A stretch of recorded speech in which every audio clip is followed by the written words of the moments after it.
Hey, Real Nerds listeners, your favorite host Ryan here to remind you that social media is great. How great is it? There's many ways you can find the Real Nerds on social media. You can download us on iTunes. You can listen to us streaming on Stitcher Radio. You can call us 720-6nerds5. Aw man, our website is so cool. You can visit our website, realnerdspodcast.com. You want to leave some fan mail? Oh, that's so easy, realnerds@gmail.com. Twitter, we got it, @real_nerds. You can even like us on Facebook. Thank you so much, and hey, enjoy the show.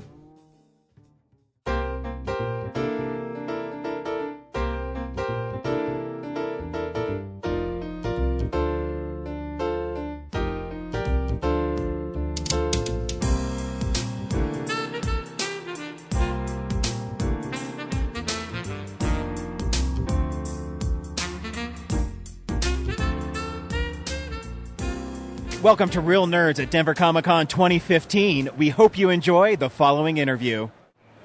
Welcome to Real Nerds Podcast. We're live here on the Denver Comic-Con floor with old friends of ours, people that we dearly love, from the Telluride Horror Show. How you guys doing? Pretty good. How you doing? Good. I am slightly distracted right now because I realize that I haven't actually looked at the shirt you're wearing yet. Is that this year's shirt or is that last year's shirt? This was last year's shirt.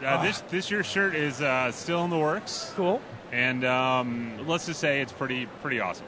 Awesome. Yeah, we missed the last October show because unfortunately Ryan had to go have a baby in right at the beginning of he literally was on hiatus when the show was going on, and we were like, really? It's the first year we've missed it. So very cool. So how are you guys doing? Pretty good.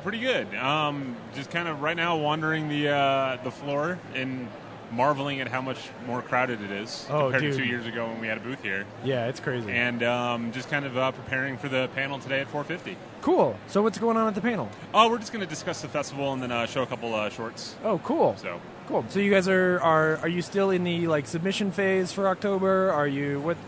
Yeah, we're still in the submission phase. Anyone can submit it without a box, or send it directly to us. You can just go to the website for all the info. And we'll usually accept submissions all the way up until pretty close to the end. Cool. We're not going to discount anything just due to a timeline or anything like that. Right. And I think it's part of the benefit of being a small, intimate festival. I mean, we're 2.5 days technically. Friday evening into Sunday evening. So, we kind of take the approach where it's a gathering rather than it is just like this massive spread out festival. So we definitely just keep things open as long as possible. Yeah, I realize that I've made a mistake in that I assume that everyone knows everything about Telluride Horror Show just like I do. Can you give anybody who's listening who hasn't heard an episode where we've talked about it, a rundown of what is Telluride Horror? What do you guys do? Yeah, Telluride Horror is basically it's a 3-day festival in Telluride, usually mid-October. Basically just celebrating genre film as a whole, obviously with the primary leaning of horror. Yeah. But, horror comedy, we'll do some, crazy sci-fi as well, and it just kind of runs the gamut. It started in 2009. I've been on board since 2010. Started off as a co-host, and now I am I guess the main host. I don't want to be excessively prideful there. But I co-host it with my buddy Mike Snoonian, who runs All Things Horror. Cool. And I've been a programmer for the past couple of years. And, it takes place at the Sheridan Opera House and the Nugget Theater. Yeah. And, like I said, it's pretty small and intimate. It's, Friday we have our pig roast. And then we have our opening night party, which is it's loose. It's basically like, hey, let's all get together at a bar and drink. And the same thing with the closing night party. And in between, there's just a bunch of kick-ass horror films to watch. Yeah, it is one of our. Hopefully, none of the other shows are listening, but it's one of our favorite cons to do, or conventions to do, just because it is. There's a lot of perks to it, right? You're in Telluride, so it's like the most beautiful little weekend vacation you get to have. Exactly. And it's so intimate, right? We've gotten to talk to some really amazing people who have come into town for their shows. I know the first year that we went was when The Battery was there, and that was the world premiere of The Battery, and after it was over, we funneled those guys right onto our show and basically had their celebratory world premiere party on our podcast.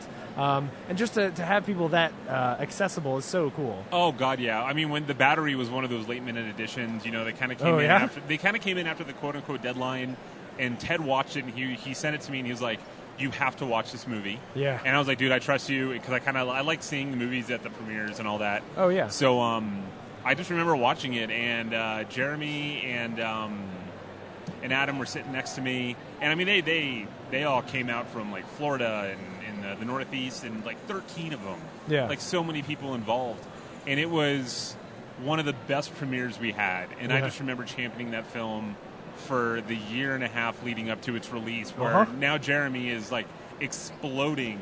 Like I know he did the Tex Montana thing. He was in Spring, which is a phenomenal film. Yeah. And I mean, he's definitely one of those people to watch out for in the future. Oh, absolutely. And he just made that festival so great. I remember looking back through some old pictures, and you guys had your booth set up, and there's just this massive people in there. Oh yeah. All being on the show. It was such a great time. It was pretty insane. And the same thing happens every year. Like there's always, I think 2 years ago when the delivery was there, and we did the same thing. We had those guys on.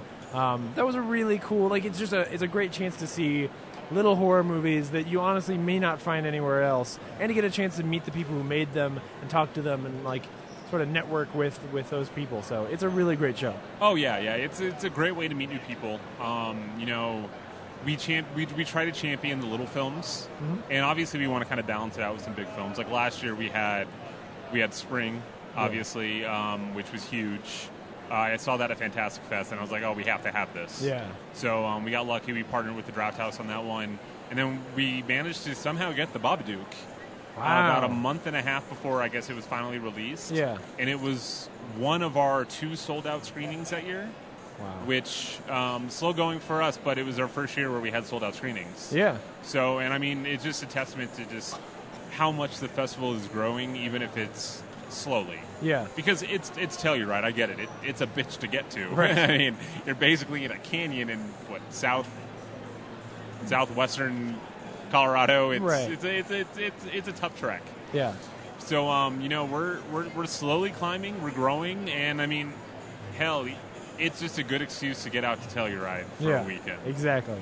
Is there anything that you would say are traits of the films that you guys tend to choose that you think you guys gravitate towards? Well, myself and Ted and Eric, the other programmer, we have very different opinions on horror. Gotcha. Like there have been some films where he was like, "Well, I don't want to program this," and I'm like, "Screw you! You're programming this, or I'm never coming back." Like we would have we would have like fights over certain films, and it's like I loved it, I hated it, and I was like, "Well, good. I mean, that's the type of reaction that I think is great." And I mean, we don't really look for a certain type of film. We just look for stuff that we think will be crowd pleasers. Yeah. And stuff that we love. Like last year we had, since you see on the shirt, werewolves were kind of the theme. Every year you kind of have a different theme to it. So we showed Wolf Cop. Gotcha. I believe cool. we showed Creep, the Duplass found footage one, which is insane. Really? And it was definitely our best year of programming, cool. for sure. So we basically just kind of look for films that we think the crowd will love. Yeah. While at the same time, you know, we kind of play into what we want to see and what we want to champion. Right. Because since we look for a lot of the smaller films, it's like, well, I see this film becoming big in the future, and that's what Ted saw in The Battery. Mm-hmm. He was like, this film it's a marvel to behold. So we need to program this, and we need to promote it. We need to get the word out. Yeah. And, you know, we like to think that we helped in some way, and at the very least, we were the first people to see it. Right. So oh, yeah. There's the benefit there, of course. Right. Cool. So how do people find you guys? How do they be supportive? What's the next action people should take? Just go to TellurideHorrorShow.com, follow us on Twitter at Telluride Horror, like us on Facebook, just become involved, spread the word. You know, a lot of it is primarily word of mouth. Yeah. If you guys are listening now and you're going to be at the con today, come to room 503-504 at 450. We're going to be presenting about a 15-20 minute talk on it, answering some questions and showing a few family-friendlier shorts, given the clientele or the possible clientele. But yeah, just, you know, spread the word of mouth, promote it on Twitter, all that fun stuff, and, you know, just take it a day at a time. It's just going to grow and grow. Cool. Very cool. Well, thank you so much for coming on. We love Telluride Horror, and we are certainly hoping that we get to come back this year, for sure. Man, we hope you are too. Thank you. Thank you so much. Excellent, man. Appreciate it. Thank you for listening to this exclusive Real Nerds interview at Denver Comic Con 2015, and we'll see you next year. Visit our website, realnerdspodcast.com. You can tweet us at real_nerds. You can email us even, realnerds@gmail.com. Like us on Facebook. Hey, stream us on Stitcher. You want to call us? 720-6nerds5. And download us on iTunes. Just search Real Nerds. Thank you, Joe Kempter, for the wonderful voiceover. And also Spark Mandrill for the wonderful late-night jazz smooth sounds of movies. You can find them on SoundCloud. This has been a Nebulous Visions production.